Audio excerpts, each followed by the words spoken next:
ECAB service remains a problem.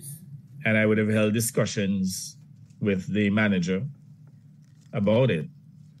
Well, one of the directors as well, too. And this is my public call for ECAB to step up in its service. If you need to employ more people, employ more people.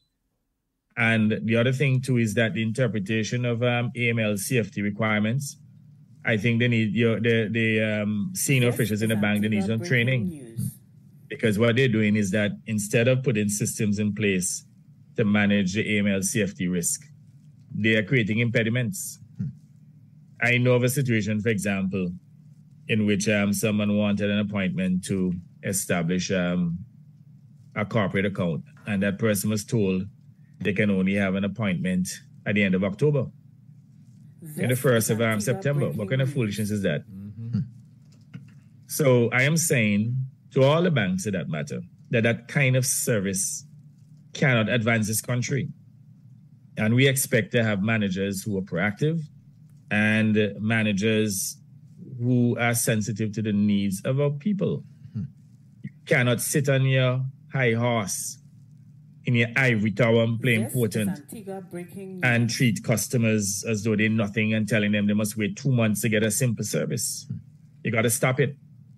In fact, I'm of the view that all these managers should be held accountable, and where they fail to increase the profits of the bank and to control the amount of bad loans, they should be relieved of the position. This idea that managers can just sit down and play important and they don't have to go out there and hustle to get loan business, good quality loan business, and at the same time to increase the bank's profits. Those days are gone. Those days are long gone.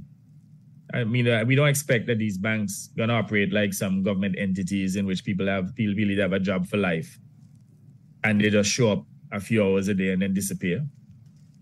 Senior managers should be staying in the bank and even late, ensuring that staff working, following loans and so on, reducing delinquencies, looking at the management accounts and making sure that they're going in the right direction.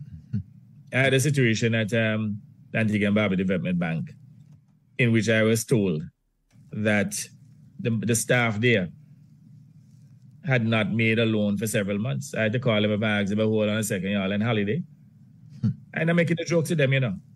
When you work for this administration, you must perform. And they came up with some bogus idea about some particular funds that were for a particular purpose. I said to them, but money is fungible.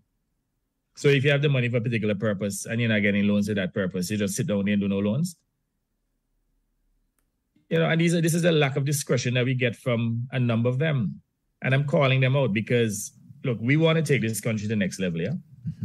And we cannot do that on mediocrity or mediocre performance. Caribbean Union Bank, for example, we have had to call them in on a few occasions. And if we didn't do that, that bank would have ended up in a loss position.